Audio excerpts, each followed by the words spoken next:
Ny portrait avy hatrany no ndeniko afa-tsika ity tapany faharoa ity. Arcadia, le bon goût français. Produit français avec le label IGP.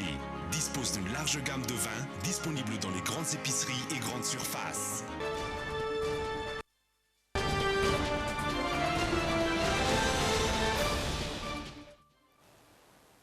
Tovolahy ray mbola tena tanora tokoa no vahintsika ao anatin'ny portrait nefa efa mitantana sady ny orinasany manokana izy 20 taona izy rehefa chef pâtissier manana lazany eo amin'ny tontolon'ny fanaovana mofomamy ndalo sedra sy ady sarotra izy vao nahatsanga ny orinasany io naorana ny fanadidina ny arana tamin'ny Sonia Andrinirina sy Ianja Rakotonoray.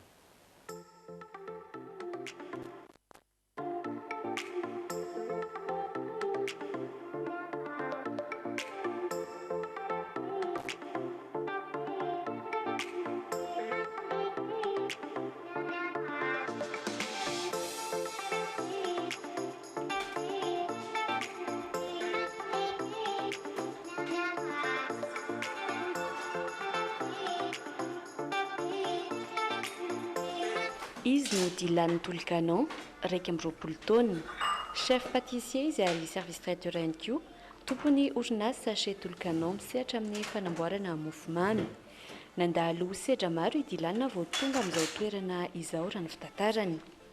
Marina fa tsy lehibe teto Antananarivo izy fa tany Mahajanga.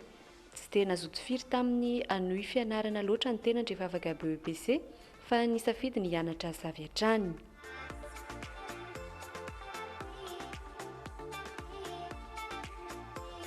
Natonga an'izay tany Majunga fony vavaka BEPC dia nahita école hôtellerie.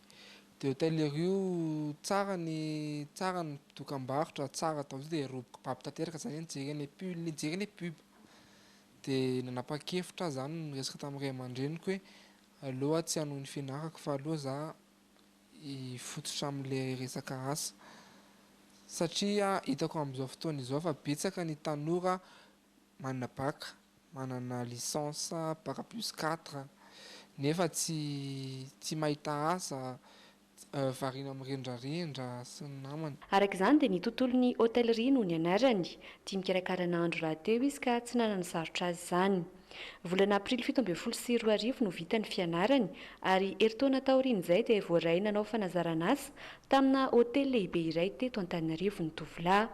Dia tao anatin'izay no nanao stage eto Andrenivohitra satria taloha tany amin'ny faritany no mipetraka. Dia tao aorian'izay no tonga teto dia nanao stage tamin'ny hôtely lehibe iray teto. Dia teo no nampitsiry ny taty anatiko amin'ny fitiavana pâtisserie satria lakozina ataoko tamin'ny voalohany dia nahita tao amin'ny pâtisserie dia nandraindray. Dia izay nahatonga hoe safidy ny pâtisserie. Tao aorian'ny stage nandeha ny stage dia vita moa zany ny stage ny hariva dia manaraka ny fandarana fahitalavitra amin'ny trumine rehefa male tele matinal dia nisy ny fivahinana ny sekoly iray momba ny pâtisserie sendra hitako ny ouverture zareo tamin'izay ny Candera formation dia iny no nandeha nakaro enseignement dia nahaliana anazy zavatra nataony zareo dia natonga na hoe ilovitra ao anatin'ilay izy. Vita indray araka izany ny fianarana mofomamy tao amin'io sekoly io dia voaray ny asa raikitra avy hatrany tamina toeram-pivarotana mofomamy lehibe eto Antananarivo Dylan. Sady ny asa tao izy no nanao asa tselika nandray ireo commande ny olona dity amin'ny sisiny.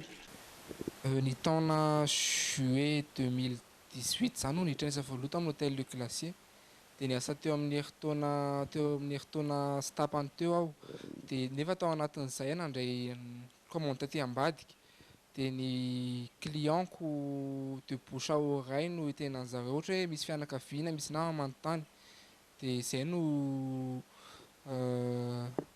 à partir an'izay zany no lalan'ny zareo anahy dia nanomboka teo amin'izay tsy araka intsony ilay izy dia aleoko nanapa-kevitra ny andeha irery amin'izay.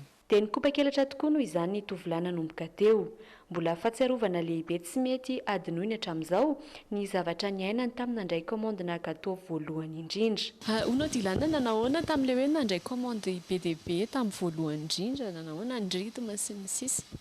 Tamin'ny voalohany indrindra dia nandray 350 personnes dia tamin'izay fotoana izay zany hoe izay zany individuel gâteau mariage ny volandraisina voalohany indrindra dia tsy natory mihitsy izay nanao anazy nanomboka tamin'ny enina hariva hatramin'ny valo maraina angalan'olona anazy teo tsy natory mihitsy.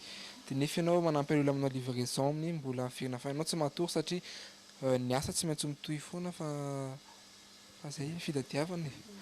Tsy mora ny asa na mpanao mofomamy hoy Dilanina, miasa avokoa na ny vatana na ny saina, miampy ny enjikensika madinidinika. Satria ny andronao rehetra, ny alina na ny atoandro iasanao, donc tsy dia misy fotoana be zay ianao hoe hoanao manokana. Indrindra moa zany efa tonga ny fety tahaka ny krismasy, ny paka, ny fetin'ireny toy izany. Dia ilay izy koa tsy mora satria ny saina, ny vatana miasa daholo mandra-pahatonga ny ampelantanan'ny mpanjifa.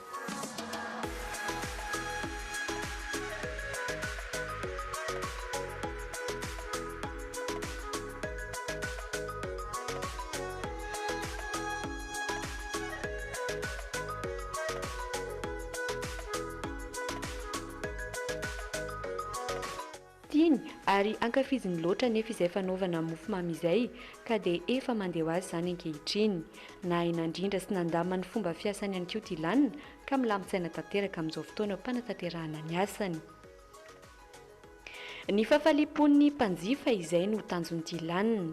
Miezaka hatrany izy mitondra zava-baovao sy dia penina mampiavaka azy amin'ireo mpanao mofomamy. Santioniny amin'ireo mofomamy efa vitany izao ireto tazantsika amin'ny sary ireto.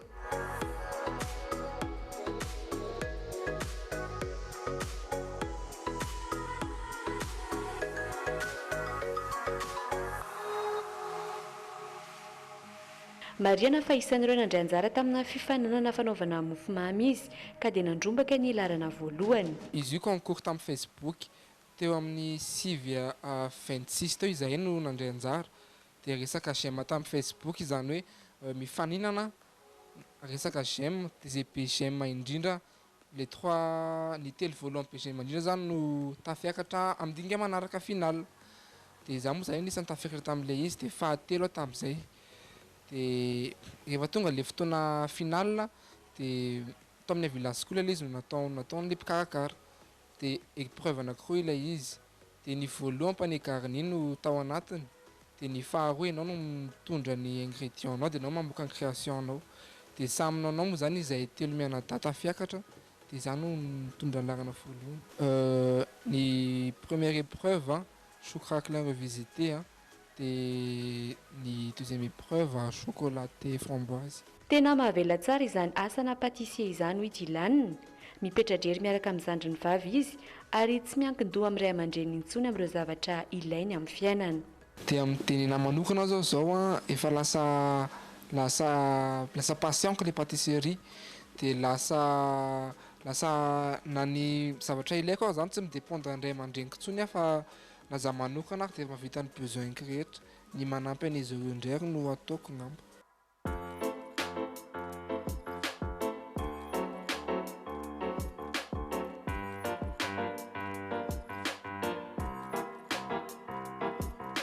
Isan'ny fanirian'ny Dilanina ny aorinany ny andray anjara amin'ireny fifananana iraisam-pirenena nivelany ireny, aneho ny talentany fa indrindra hitondra avo ny vonona i-pirenena. Zavatra ho antsika tanora angamba efa nisy ihany ny PDP-nao hoe manaraka anao amin'ny pageko na amin'ny compte personnel. Efa nisy havatra natsipiko tao dia tsy haiko nefa voavakinareo angamba satria PDP-nao hoe no mipartage an'ilay izy. Za zany te hiteny amintsika hoe ny fiainana amin'izao PDP ny rendrarendra, PDP ny zavatra azo atao. Nefa tsara lavitra no izay raha no avintsika no mpanjinina satria ny ray aman-drentsika tsy eo foana.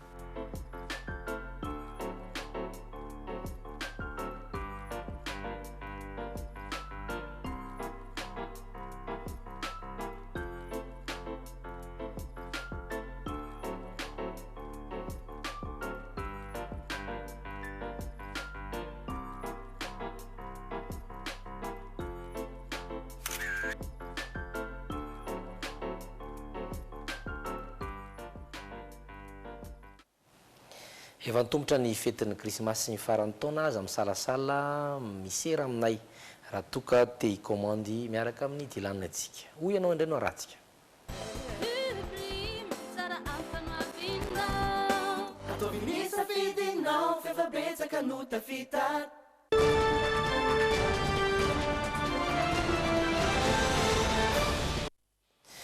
Isan'ny vaovao nisongadina androany ny fahalaniny tetibolam-panjakana ifeny tetibolam-panjakana mazava azy lana ifeny tetibolam-panjakana elantsiny indrindra ary dia manodidina an'izay no nanontany olona fantatrao ve fanalavana sy ny dikany hoe LFI.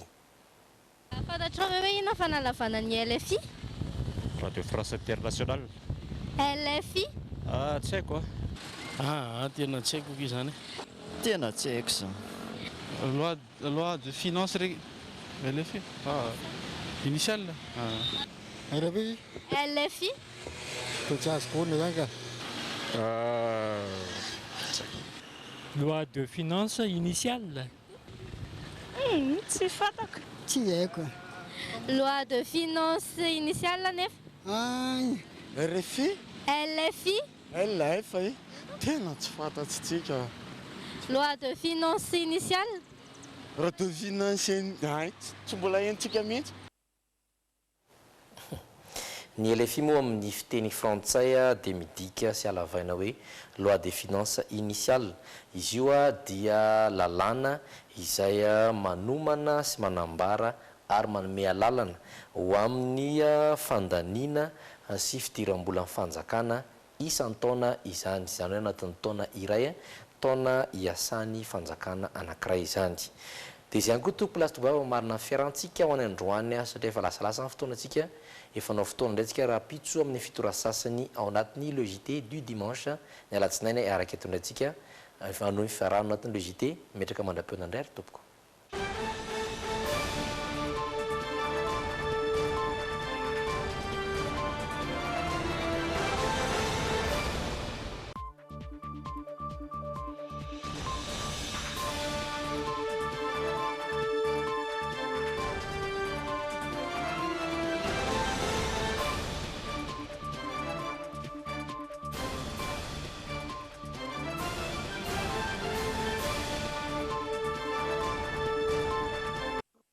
Malagasy nanotra ho anao teo. Bijouterie Penso vidy volamena, mivarotra sy manamboatra firavaka volafotsy sy volamena, sahaza ho an'ny rehetra. Arcadia, le bon goût français. Produit français avec le label IGP. Dispose d'une large gamme de vins disponible dans les grandes épiceries et grandes surfaces. Tsy mitsahatra mikaroka izay tsara ho an'ny zanako sy lipi. Enao koa raha tianao ny zanakao safidio sy lipi.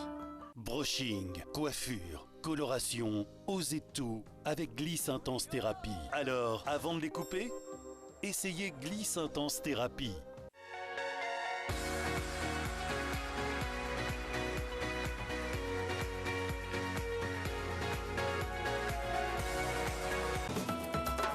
La vache qui rit, ofinaritra ny tontolo andronao.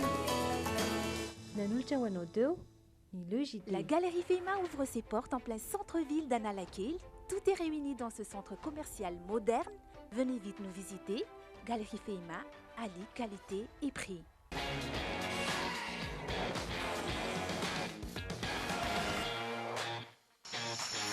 Techno, nanolotra ho anao teo ny logité. Avec le programme de fidélité Brico 10, économisez avec des remises et offres exceptionnelles à chaque achat. Valable dans tous les magasins Brico 10. Brico 10 nanolotra anao teo.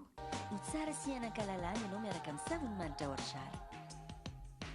Orchard, liberté et fraîcheur. Nanolotra anao teo ny logité. Yaourt Iti, le yaourt préféré des Malgaches. Attention, très très très bon. Yaourt Iti. Nanolotra anao teo ny logité. Sam Assurance vous écoute. Sam Assurance, member of Sanlam. Assurance Sam vous a présenté le JT.